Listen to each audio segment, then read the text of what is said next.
We're 2,000 who take shots on the national stage and then to those in need, and build education systems and bracket algorithms and drench the food deserts, flip the lectures, save the swamps, and study Blackbeard's beauty with a 3D X-ray, and biomechanics, atom mechanics, borders, bulbs, and bees, and inspire better ways, stronger people, and new ideas relentlessly. Because at Davidson College, we don't just prepare for the world, we prepare to make it better. Hello, I'm Dr. Tim Chartier, and welcome to our Facebook Live. It is March Madness. The bracket has been announced, so the big dance will soon happen. But before that dance, you have to dance through the brackets and make your choices. You have to decide, who do you think will win? Who will be the 5-12 upset? We have our choice, of course, but we'll look deeper into the numbers tonight. So welcome to all of you on Facebook, YouTube, and Twitter. We welcome you to ask questions, and you can post those on YouTube and Facebook. And this will live in permanence so that you can look at it later, because of course, the insights we have tonight will live through the week until that tip-off on Thursday. So share this with friends, because the earlier you get started, the better off you are. So we're going to start off with just the essential kind of tips, if you will, of March Madness. But before I begin, I want to introduce you to two members of our CatStats team, which does sports analytics here at Davidson College. I have to my left, your right, Sam Thomas. He's a sophomore, computer science major and poli-sci major here at Davidson. And then Perry Keatley, who's on my right, your left, is a senior econ major. So they're ready to help with the questions, because everything came out just so soon that it's taken all three of us to get ready. But that's what we do in CatStats, is we collaborate with each other. Okay, so let's get into the March Madness. There are 5,000 games approximately played in Division I men's basketball heading up to March Madness. That's the number of games that the committee needed to consider as they determined who would be which seed. So, how do we use the math of all of this to help us? Well, first of all, you can go to marchmadness.davidson.edu and run online codes that we've developed to actually begin to get predictions for the games. We'll talk about that a little bit later in terms of how to use it. This has been covered relatively widely in media, in the various media outlets that you see on the slide.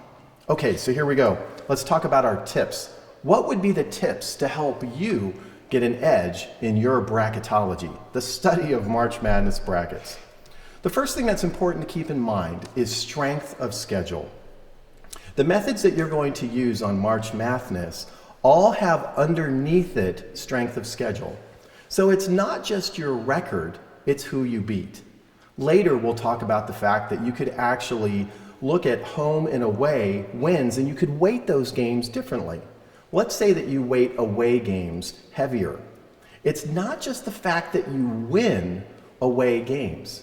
It's that you can win away games against really good teams. And then later we'll talk about math mojo, if you will. That's getting hot late in the season. And here at Davidson, we're very familiar with that. But let's not get ahead of ourselves. Let's look at what would you see on March Madness? Well, first you'd say, I want to get started. I want to make a bracket. And then you're going to have to make your first choice. The first choice will be whether or not you use scores or you don't use scores. Now, a lot of people have an immediate reaction to which one you'd want. Our general advice is use both, because both are data science, which means that it's an opinion coming from the numbers. So you may override the opinion, but it still gives you an informed opinion using, again, data from 5,000 games, which is hard to wrap your head around. So the website will look like this. Coley, at the bottom of the page, it'll give you this information so you can read it. But to get you started, Coley is the method that only looks at wins and losses. Massey is the method that includes scores. So why would you use one over the other? One of the issues with scores, often it feels like scores make sense, but one of the issues with scores is there's a lot of randomness, particularly in the last 2 minutes, dealing with the score of a game. So I might have beaten you by 5, but in fact, I really had basically a 12-point lead until the end, and the fouling and so forth comes into play. But when the teams have a lot of parity, that 5 versus that 12-point win can make a big difference in the rankings that we see, at least enough of a difference that it can change your prediction. Wins and losses don't have that, but again, it doesn't necessarily look at the level of the win or for instance, a big win, like a big blowout. You just don't know. Okay, so that's the first thing you'll need to decide. We encourage you to try both, but that's what you'll want to do. Choice number 2 is this is the one time that it's really nice to find your ideal weight. So you get to actually determine what weight do you want. And this is one that is used by teachers across the country because this is truly a modeling decision. One of my friends, he would sit down every year at the kitchen table with his sons. And this was the one time of the year that they did math together and they all enjoyed it. And then they see how they did in the March Madness itself. Well, what kind of weight do we actually talk about? First of all, you could do interval weighting. That's a popular one. You'll make a decision about how many pieces will you put the season into. On this slide, I've chosen 2. Then you need to decide how much is each game worth in each piece. Here I've chosen 1/2 and 1. Now in the code, we don't have it where it will parse out 1 divided by 2. You'd need to put in 0.5. Then you would just put a comma and put the 1. By putting 0.5 comma 1, that tells the code, oh, okay, I have 2 numbers, so I've broken it into 2 pieces, and those are the weights. Well, what do those weights mean? Generally, we think of a win as if you and I play, for instance, ping pong, and you win. You get 1 win, I get 1 loss. When we use this weighting, if it's a less predictive game in a less predictive part of the season, for instance, maybe you believe that the very beginning of the season isn't as predictive. The teams are still working themselves out. Maybe even their who's going to be starters are working out. Then in those cases, you make it worth less, which is what I've chosen to do here by the 1/2. And the 1 is bigger, so you could make it much bigger. You could break it into 8 pieces and let the final piece be 2.5 or something like that. And those are choices that people often make. My students in math modeling will be making brackets this week. Ben & Jerry's has already submitted the free coupons, probably the most exciting part of that class. And whoever wins the bracket pool actually wins the coupons that they have. And it's in a math modeling class because, again, this is a math modeling decision in terms of what you'll decide. So this is what the page will look like. 3 of these choices are good unless you're teaching middle school algebra. The first one is uniform weight. Uniform weight means that you're acting as if everything's the same in terms of time. You won't be weighting it in terms of time. There are other choices you can make, but in terms of time, it's all the same. Log weight means that you're using what's called log time. So the curve goes like this in terms of for you, like that. So that's a way to think of it. Linear weight is a terrible method in terms of being predictive. So why did we put it there? It's there because middle school teachers around the country use it in order to teach y = mx plus b. So if we can get people engaged in math, we're leaving it on the page. You can try it and see if it works, and if it does, please email me, because maybe next year I can say it actually worked. It works well for teaching slope. It doesn't work that well for predicting the tournament.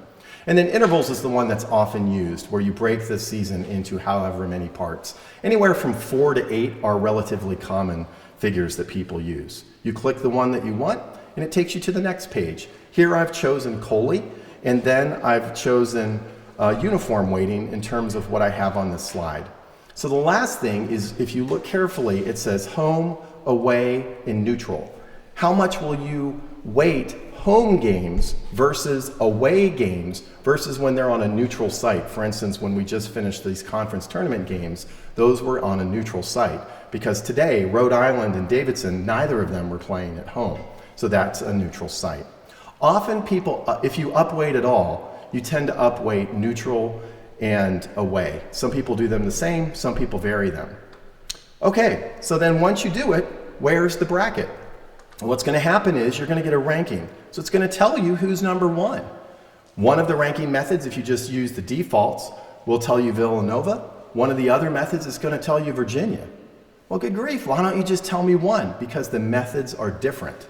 And that's one of the beauties of data science, is that you have to meld the information you get and interpret it to come up with insight. Well, you won't just have who's number 1, you're going to have who's number 2 and 3 and 5 and 8 and 13. Why?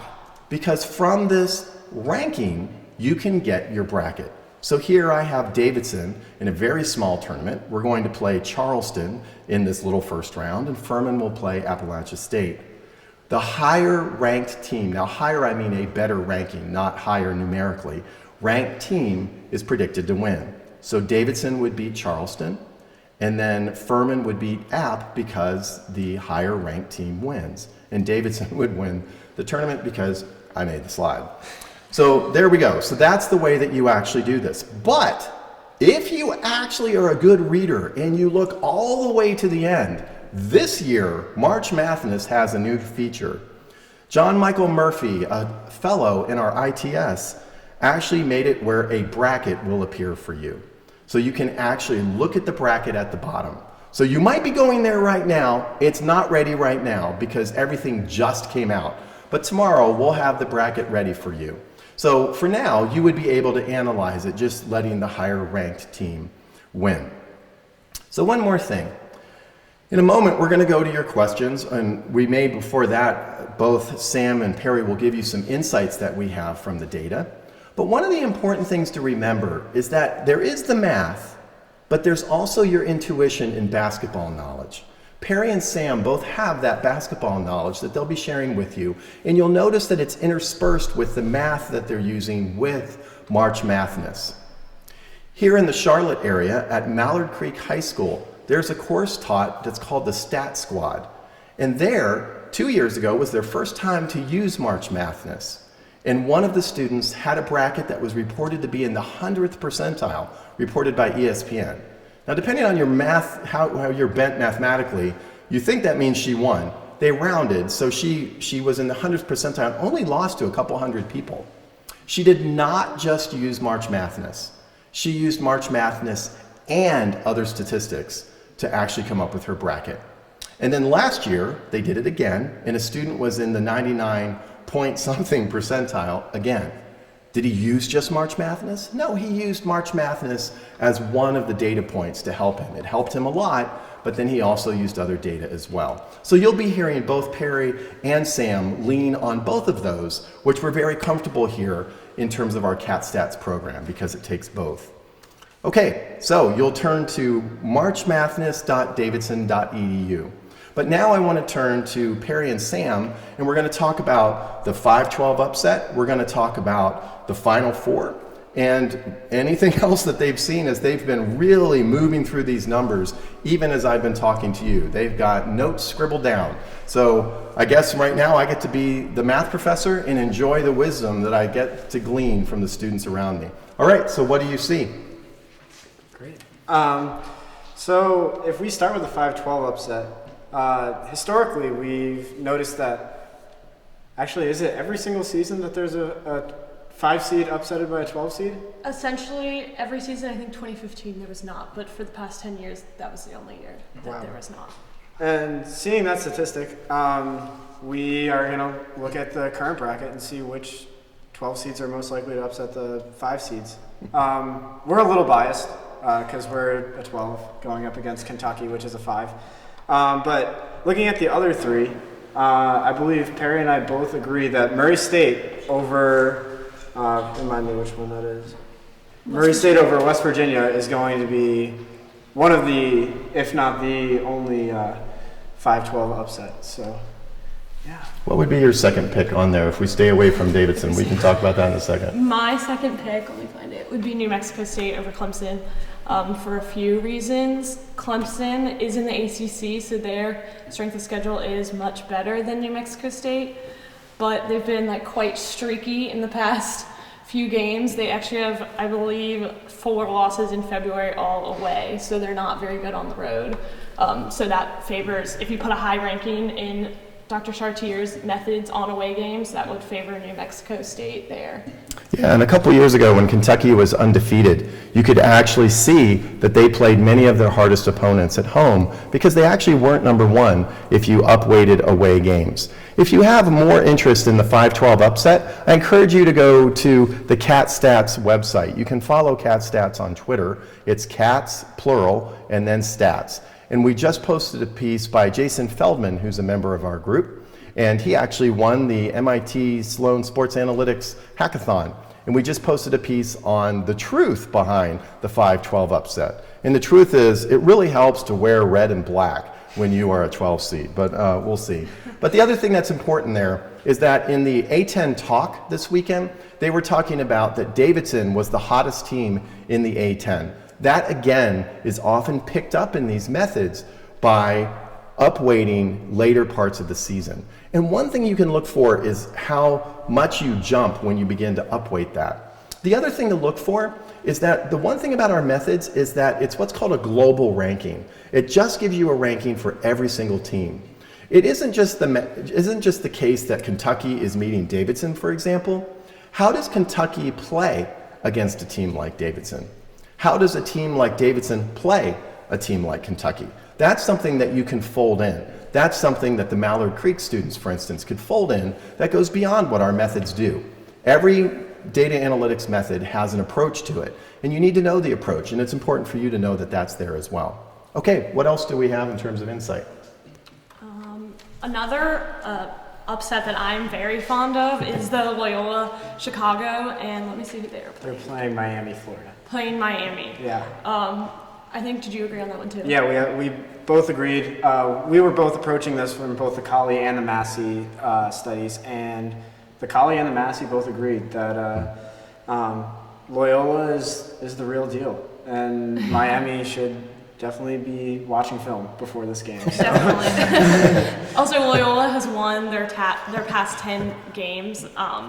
And just to give a little recap of what they're like, they don't really have one scorer that is their main scorer. All 5 of their starters score around 12 points a game, so that can be a defensive nightmare, especially for a team like Miami, who is not in the top 40 in adjusted defense by Ken Palm. So they should definitely be nervous, because if one person gets hot, they could be. And they can shoot the lights out. Yeah, for sure. Right. Maybe another thing that we're looking at would be the, are there any other upsets you want to talk about? Perhaps the Providence versus Texas A&M.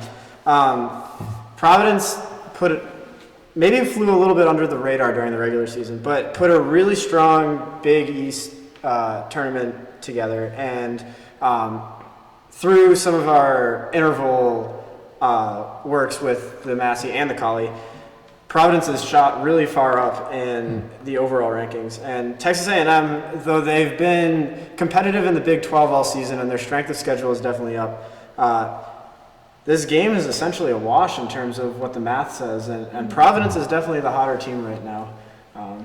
Yeah, that's an important point that's made, is that one of the things you can begin to see is when the games are close, and I forgot to mention that earlier.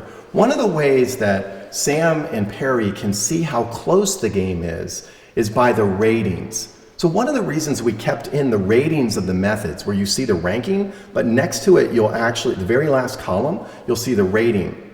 In the Massey method, the one with scores, the ratings give you the predicted expected point differential. So if it was 4, the rating between Sam and me was 4, his was 4 higher than me, then he's predicted to beat me by 4 points. So when it's something like 0.2, I mean, you're saying that it's pretty much a wash. And one of the other things that Sam and Perry are doing is that they try different variations and see how stable their results are. That's part of what you're hearing out of them, is they try Massey and Coley, and they try several different things in terms of when to see how stable the method is and when the signal is coming through the noise of what they're seeing. And to add on to what Dr. Chartier was saying there, that's another reason why I think we were both really fond of the Loyola Chicago upset, is that it was both Coley and Massey, but I also like to change up my intervals on weighting those. So a pretty common way to weight it is increasing weight throughout the season so that your games are worth more if you win one at the end of the season than at the beginning. But another way I like to weight them is I like to divide it up into 7 parts, because typically a season is 32 games, so this divides you into around 4-ish game season intervals. And I personally don't think a win in your conference tournament is necessarily good, because I was talking to Sam about this. If you lose, you have more days to rest, which was the case for Duke in 2015, why they won. They did not win the ACC tournament and went on to win the national championship. So when I do my interval weightings, I like to make the last interval of the 7 intervals a little bit less than the one before that, just to kind of discount that you get time to rest and things like that. Yeah, we've done separate research on that shows that what Perry's doing makes sense, is that the conference tournament's not the most predictive part, either in terms of how a team will perform, but then also how rocky will the tournament be in terms of when is it going to be even more maddening than other years. So yeah, thank you. The other thing I didn't bring up is I mentioned what the ratings are in Massey, it's point differential. In Coley, there is a way to look at it, but it's just more mathy. Just look when they're really close. That's really the most helpful way. It doesn't correlate to scores or something. All right, are we ready for questions, or do you have something else that you'd like to point out? Oh wait, well, people want to know who's going to win, so let's talk about that. Let's get beyond the first round. Yeah, we can go with our Final Fours. Okay. Personally, in my Final Four, I believe that it'll end up being, and let me get the regions correct on this. I think out of the South, we'll have Virginia. They've been the favorite throughout most of the season. From the West, we'll have Michigan, upsetting North Carolina in the Sweet 16. In the Midwest, we will have Michigan State. And in the East, we'll have Villanova. I would say the exact same thing, actually. I think we differ on champion, though. Possibly. I have Virginia as my champion. I am pretty hot on Michigan, so I will at least put them in my Final Four, so I like them a lot. But I am a Duke fan, so I will maybe put Duke up there too. That tells me one thing that's also important. If you have strong allegiance to a team, it can be really hard to use these tools. You kind of want to think the math, let it play itself out, and then look. Because, for instance, if you are a Duke fan and UNC's doing really well, sometimes people will change the model.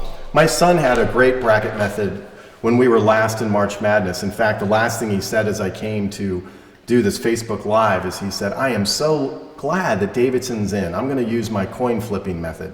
So several years ago when we made it, he had a method and he landed in the under 0.1 percentile, or under the 1 percentile. So like over 99% of brackets beat him. That's really hard to do. And I wasn't sure if he did something clever. I said, "What did you do?" He said, "I flipped the coin." And I went, "Really? Normally it's bad, but it's not that bad. That's amazing. Who did you have winning the tournament?" He goes, "Davidson." I went, "Really?" And he went, "Yeah. Every time Davidson played, I just kept flipping until they won." So anyway, I think we know who's winning his tournament this year, but you'll have to make your choices. And it isn't always clear, and that's where you have to use your intuition. So sometimes on the media with the phone calls and the press that will happen this week, people ask, does the analytics take the fun out of the tournament? Well, we just heard 2 predictions. What's going to be your prediction? And that's part of the fun. Part of the reason March Madness is a lot of fun is that you can come up with your own bracket rather than just looking at static brackets that already are making predictions for you.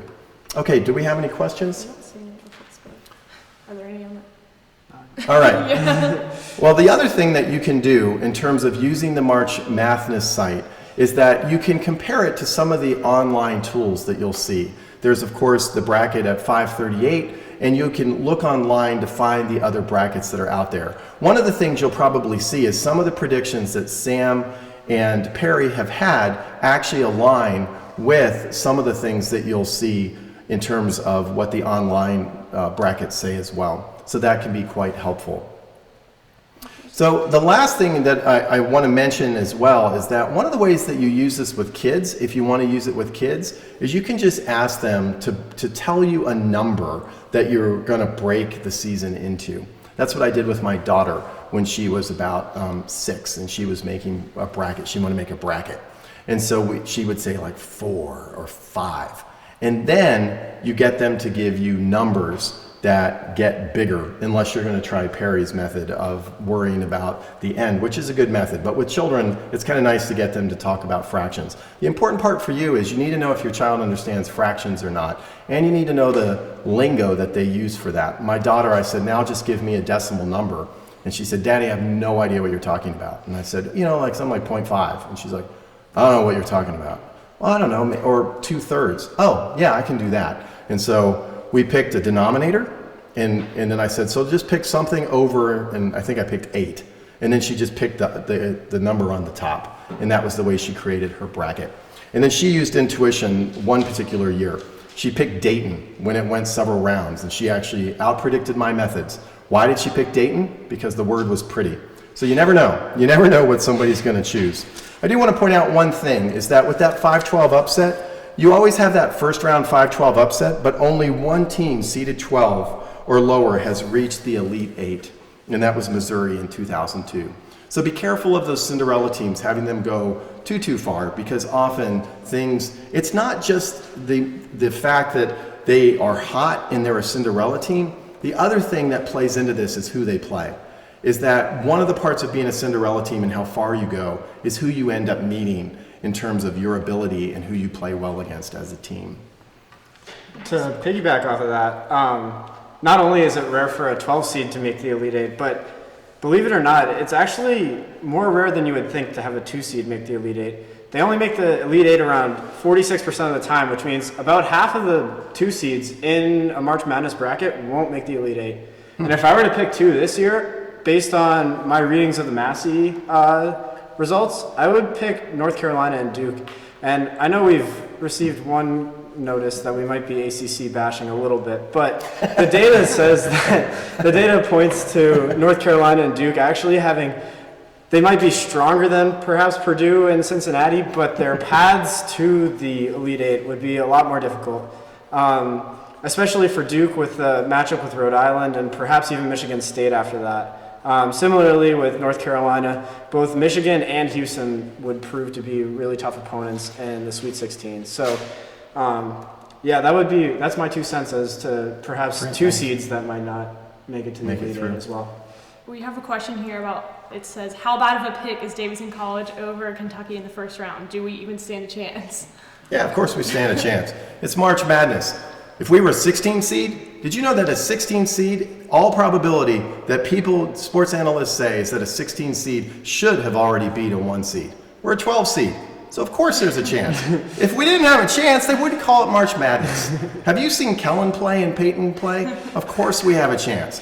Why do you think I'm hoarse? Because I went to the Rhode Island game a week ago and I'm still having a problem. So you never know what's going to happen in terms of the prep that we have. Further, Davidson has CAT stats behind them and we help with game prep. So it's very fast and they don't have much time. So the analytics helps as well with the phenomenal coaching staff that we have. How bad of a choice is it? How do you know in terms of when it all comes down? There's the madness of March Madness. In Davidson, we love our Wildcats because we're not just rooting on players, we're rooting on friends, both the coaching staff and the players. So it's a good question, but that's the answer you're going to get from us. Anything else? I guess it really depends on how many times you flip the coin before. Yeah, I don't know how many times it's going to take my son to flip that coin to pull it up, but that's its own thing as well. I do want to mention one part about that with the coin flipping, is that in terms of the question that was just asked, one of the things there are 2 things that come into this. One thing is that in bracketology, there are 2 components playing. One is luck and one is skill. Skill is what we're trying to quantify. When it comes to the luck, that's the randomness. That's why I actually said it. You could have asked anybody. I'm going to say it with more passion when you ask about Davidson. But in terms of that ability to win, is that several years ago, Duke lost to Mercer, which I'm not trying to pick on Duke. It's just that I was at a conference where Mercer faculty were there. So I just remember it very vividly because they were so surprised that they won. And we, of course, picked Duke in the brackets. Well, what were we thinking? How did the math not see that? I like to think of it as Duke may have even been 99% likely to win that game. So if you think of that as a coin that's 99% likely to flip heads, that doesn't mean on that day, on that flip, it's going to come up heads. That's part of the joy of this. And it's part of the reason why sometimes you just have to go for it. That's the other thing in terms of the ratings. When the ratings are close, sometimes it helps to go for the team that's less kind of known or less likely in terms of what most people will think. That often gives you better odds, if you will, of really doing well. Because if you keep going with what everyone else is picking, then in a sense, your bracket looks pretty much the same. It's hard, and it's part of the madness. But for us, it's part of the joy of the whole thing as well, because you get to model, and then you get instant feedback in terms of how it went, and you get to talk about that as well. Anything else? Here's a pretty good one. This question asks, does the model take into account where the NCAA tournament game is being played? For example, Charlotte might as well be home for Duke and UNC. Yes, we do not look at the distance from home institution. That's something that we do want to eventually fold into the models. So that's something that you would want to fold in yourself and think about with the methods, is that away and home kind of quality in it. One of the things that we dealt with or Davidson had in 2008 is we played in North Carolina. So when Steph was playing for us, it had that kind of home court advantage for us too. So we haven't built that in because not only would you have to build it in, you would have to actually begin to think how close is close and things like that. This is a good one. Okay, so here's a question. How does program weight difference between, I'll let you read that. I think the question's essentially asking, how do we account for playing an away game at a place like Duke where it's really high energy versus a place where there may not be many fans?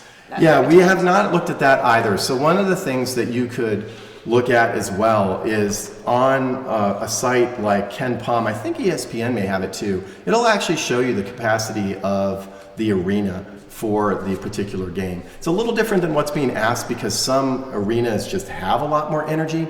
One of the important things in terms of the way that March Madness works, if we can't do it for every team, we don't do it for any team. So we may know that certain arenas have a lot of energy, but I don't know how to know how all 350 arenas are, and that's why we haven't folded that in. That doesn't mean that you won't, but that's why we haven't folded it in. If you're interested in the actual programs, you could email and I could send you those so you could actually do the coding. Sam he's using March Madness for a lot of what you have, the online code, so he's using the same tool that you have, but he has access and probably is using the Python, giving his coding experience. What's the other one? Okay. What are the variables you evaluate to determine picks? Well, one of the big things that we do look at is that temporal weighting, which is the time that I mentioned. That's a very important one. The other one that I mentioned is the distance between the teams. In 2014, the distance, particularly in the Massey method, of the top 10 teams was very close. Massey had a hard time that year. The important thing to realize is some years Massey will do really well, some years Coley will do really well, sometimes they both will do really well. If we knew exactly when that would happen, I would tell you. But so far, the closeness gives us some indicator of that. But we have some initial research, but we're not totally sure with all of it in terms of where it's at. One thing we do have a little bit of research that says is if you have one star player, it can be very difficult in March Madness. Perry was referring to that earlier in terms of the team that has multiple players that play well.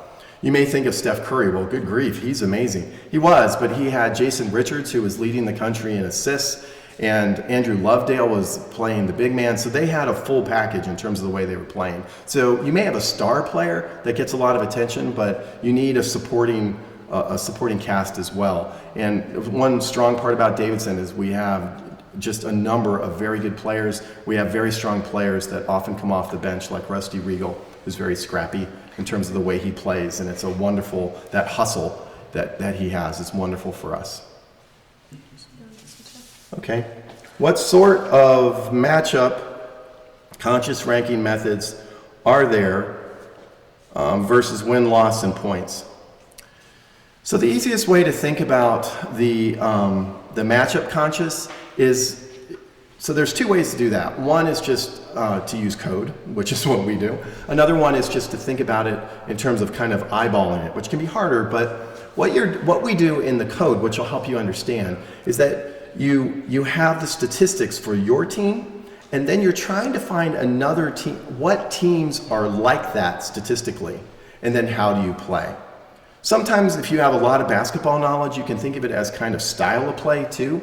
But be careful of style of play because there's a lot of bias that comes into style of play. So those statistics play an important role. Miles Abbott, who was one of the founding members of CatStats, he now does analytics for the Bulls. He created a method, not March Madness like you'd use online. It was entirely using that style of play. And we would create groups of teams where maybe 5 or 8 teams were of this style and 5 or 8 teams were of the other style that the other team was playing. And how do those two teams play against each other? Those methods have to be created very carefully, and they're actually a lot like recommendation systems. So when you get a recommendation on Amazon or Netflix, those are created in a very similar way to what I'm just saying. If I'm going to recommend a movie to you, I need to find somebody who's like you. If I'm going to beat you, I need to figure out if I can beat people like you. So that's the connection between those two. So that's something you can try. It's something to give you that extra little bit in terms of if you just use March Madness as a starting place, that can kind of hone the things if something isn't settling quite right, or you just want to look a little deeper in terms of where it's at. Is there any more? Here's an athlete-specific question asking about the return of Michael Porter Jr. Does that impact their chances of knocking off Xavier? Do you have any thoughts on that? I think we both kind of. It could go either way. First, Missouri has to beat Florida State in the first round, which they are favored to do. I remember they were in the Massey, but are they in the Collie as well? They're not. They're not. Okay, so that was really a toss-up. Michael Porter Jr. was one of the top recruits out of high school last year, so one we can only think that he would help the team. But you have like we had mentioned earlier that how we don't weight games at the beginning of the season as heavily because you have to integrate players and figure out rotations and that kind of stuff. It might have a detrimental effect on Missouri, but I think we both agree that even though the statistics point as Xavier maybe being a stronger team, that they seem as though they're one of the probably the most vulnerable 1 seed that we have this year. So, and also to piggyback off that, it's important to note that all of our codes that we've run with this data have no games with, well, I guess 1 game with Michael Porter Jr. in it. So it's kind of hard to compare Missouri with Xavier right now because these stats don't include any games essentially with him playing.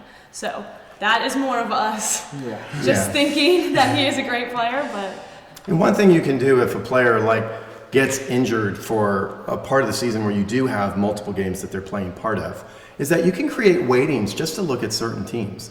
So you don't use the weighting to determine the whole bracket, but you use that weighting for that team to figure out where would you be. And then it's a little trickier because everyone else is moving too, but how different is your strength in the games if I upweight? Because that's the team you're going to be. That's the team that you are, so I'm going to actually fold that in. And we've used that as well. We don't really try to explain that in the March Madness site, so I'm glad that came up because that's something that we've definitely used. All right, do we have one more? One more, and then it's time for people to begin to try the MATHness themselves because the clock is ticking, so it's time to begin to start. This is a question I would not know about machine learning. I don't know if you know. Oh yeah, sure. Can you read it? Yeah. It says it's not traditional stats, but have you looked at convolutional nets for modeling? And it says machine learning. So last year, 2 students looked at machine learning. Here at Davidson, we have a computer science major, and we have virtual reality, machine learning, and distributed computing as part of what we do. So yes, we have looked at machine learning. We're still working on those methods in terms of it. Obviously, with the question, you have experience with machine learning, or at least have read enough that you know how to pose a question about machine learning. So we are still using that type of method in there. The Massey method is actually a least squares method, and depending on kind of how you view machine learning, that was kind of considered early machine learning. The method that I mentioned in the closeness of the teams and the stats, that's a clustering method. So those aren't quite what you're asking, but nonetheless, we've looked at that. Those haven't been as successful. But one of these days, a student's going to come up with a method where March Madness will be their method, because that's part of the goal, is for you to come up with your own methods and your own ideas and to create your own bracket and do your own math. And in time, the students will come up with new methods. So each year we bang at it and see if we can come up with new things. In fact, that's where March Madness came from, was originally a research idea. It was new research using this weighting that I just talked about. And it was a research method I developed with my collaborator, Amy Langville at the College of Charleston. Why did we do March Madness? Because we needed to see if the method worked. And it worked really, really well. And it became something that we do. A year later, I learned to talk about it in the ways that we are now, which moved it into coursework. And that's when everything exploded in terms of creative ways to look at this. because when you open it up to students, that's when you get many creative ideas. So we wish you well with your March Madness in terms of what you try, the upsets that you'll find. Keep in mind, it's still possibly going to be very maddening, but there can be joy in the madness, and there can be learning in the madness as well. Keep in mind that every year there are 9 quintillion options for brackets. That's 9 with 18 zeros after it. That is one gigantic number. So if you play around, you're likely to create your own bracket. And then you get to sit back and see things unfold. But if I can just say one thing as a professor, take time to figure out where you got it right. Why did your model work? And when it didn't, why did it not work? Was it one of those just serendipitous cases that creates the madness? Or maybe there was something in your model that you just didn't include.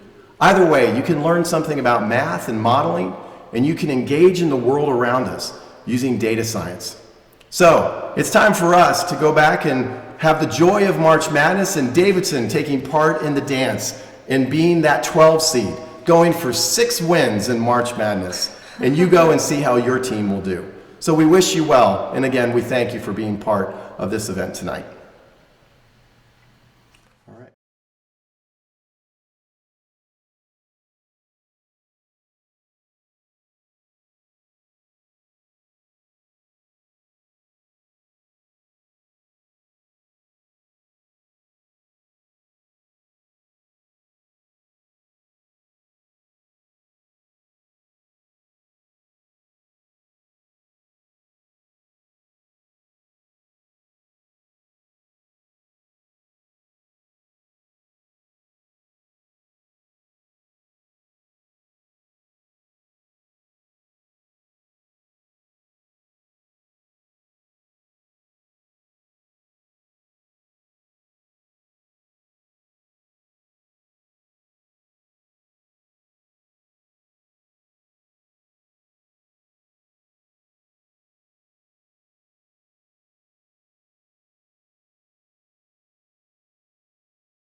We're 2,000 who take shots on the national stage and then to those in need, and build education systems and bracket algorithms and drench the food deserts, flip the lectures, save the swamps, and study Blackbeard's booty with a 3D X-ray, and biomechanics, atom mechanics, borders, bulbs, and bees, and inspire better ways, stronger people, and new ideas relentlessly. Because at Davidson College, we don't just prepare for the world, we prepare to make it better.